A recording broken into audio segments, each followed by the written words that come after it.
নানুরের বাসাপাড়ায় শহীদ বেদিতে শ্রদ্ধা জানাতে এসে বিক্ষোভের মুখে তৃণমূল বিধায়ক কাজল শেখ ও বিধানচন্দ্র মাঝি। নানুরের বাসাপাড়ায় শহীদ বেদিতে শ্রদ্ধা জানাতে এসে বিক্ষোভের মুখে পড়লেন বীরভূম জেলা পরিষদের সভাধিপতি তথা বিধায়ক কাজল শেখ এবং নানুরের বিধায়ক বিধানচন্দ্র মাঝি।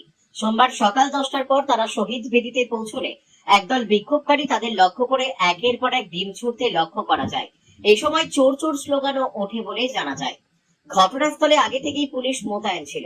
ডিম ছোড়ার ঘটনায় কিছু সময়ের জন্য উত্তেজনা তৈরি হলে পুলিশ দ্রুত হস্তক্ষেপ করে বিক্ষোভকারীদের সেখান থেকে সরিয়ে দেয়। এরপর নির্ধারিত কর্মসূচি অনুযায়ী শহীদ বেদিতে শ্রদ্ধা নিবেদন করা হয়। ঘটনার পর সভাধিপতি কাজল শেখ বলেন, যারা ডিম ছুড়েছে তাদেরকে কখনো রাজনীতিতে দেখিনি, ওরা সমাজ বিরোধী, শহীদ মঞ্চকে অসম্মান করেছে।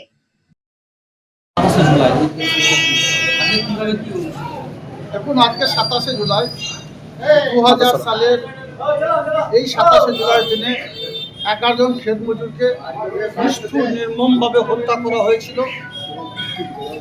তাই প্রত্যেক বছর তৃণমূল কংগ্রেসের পক্ষ থেকে আমরা সেই শহীদ পরিবারের প্রতি সমবেদনা জানাই এবং প্রত্যেক বছর এখানে আমরা আসি। আমি একজন শহীদ পরিবারের সদস্য হিসাবে এবং এখানকার স্থানীয় বিধায়ক সহ শহীদ পরিবারের প্রত্যেকটি সদস্য এখানে এসেছিলেন এবং তারা তাদের পরিবারের প্রতি সমবেদনা শ্রদ্ধার্ঘ নিবেদন করলেন। আমিও সেই জন্য এসেছিলাম। কিন্তু এখানে আসার পরে যেটুকু দেখলাম, কতিপয় দূরে কিছু সমাজ বিরোধী তারা আমাদের গাড়ি লক্ষ্য করে, অবশ্যই আমাদের কাছে আসেনি, কারণ আমরা শহীদ মঞ্চে ছিলাম, যারা শহীদ হয়েছে সেই বেদির পাশে ছিলাম। তাই তারা কিছুটা দূরে বিভিন্ন ধরনের বিশৃঙ্খলা করছিল। ধন্যবাদ জানাচ্ছি বীরভূম জেলা পুলিশ প্রশাসনকে, যে বীরভূম জেলা পুলিশ প্রশাসন এবং নানুর থানা পুলিশ প্রশাসন তাদের এখান থেকে সরিয়ে দিয়েছে। যদিও আমি পুলিশ প্রশাসনের পারমিশন নিয়ে এখানে এসেছিলাম, এটা উচিত হয়নি। যে ধরনের কাজ করছে এটা বাংলার কৃষ্টি কালচারের বিরুদ্ধে বলে আমি মনে করি। যাই হোক, যে কাজটাই ওরা করেছে বা করতে চলেছে বা করছে, আমার দৃঢ় বিশ্বাস আগামী দিনে পুলিশ প্রশাসন আরও সক্রিয় হবে এবং যারা এই নক্কারজনক ঘটনা ঘটাতে চাইছে তাদের বিরুদ্ধে দৃষ্টান্তমূলক সাজা দেয়। আমি এখানকার একজন জনপ্রতিনিধি, আমি এখানকার জেলা পরিষদের মেম্বার। আমার সঙ্গে স্থানীয় বিধায়ক সব আছেন, যারা এখানে ছিল 2-4 জনকে আমি দেখলাম। এদের মধ্যে একজনকেও জীবনে কখনো দেখিনি এরা রাজনীতির সঙ্গে কোনো দিন যুক্ত ছিল বা যুক্ত এখনো আছে বলে মনে হয় না।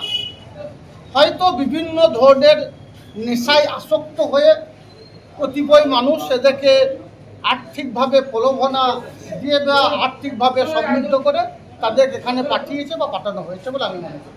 তারা সরকারে আসার পর 11 সাল থেকে 2000 বলতে পারে যে 26 সাল, এই সরকারে থাকাকালীন আমরা দেখেছি যে 27শে জুলাই মহাসমারোহে পালন হয়েছে।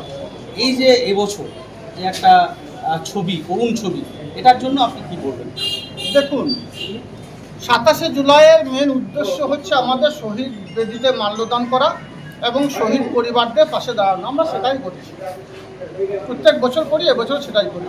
প্রত্যেক বছর একটা দলীয় পক্ষ থেকে একটা মহা মিছিল বা একটা জনসভার আয়োজন করা হয়, সেটা এবছর করা হয়। রাজনীতিতে তো আসতেন, এবছর আসেনি, আগামী দিনে হয়তো আসবেন। এ বিষয়ে মন্তব্য করতে চাই না। আজকের দিনটা আমাদের ভরাক্রান্ত হৃদয়ে, আমাদের পরিবারে আমাদের ছেড়ে চলে গেছে, তাদেরকে স্মরণ করার দিন।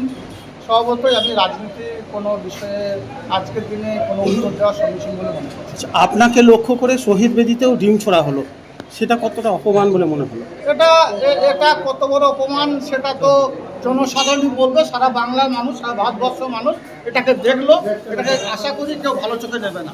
ঠিক আছে। आप देख रहे हैं न्यूज़ UNI।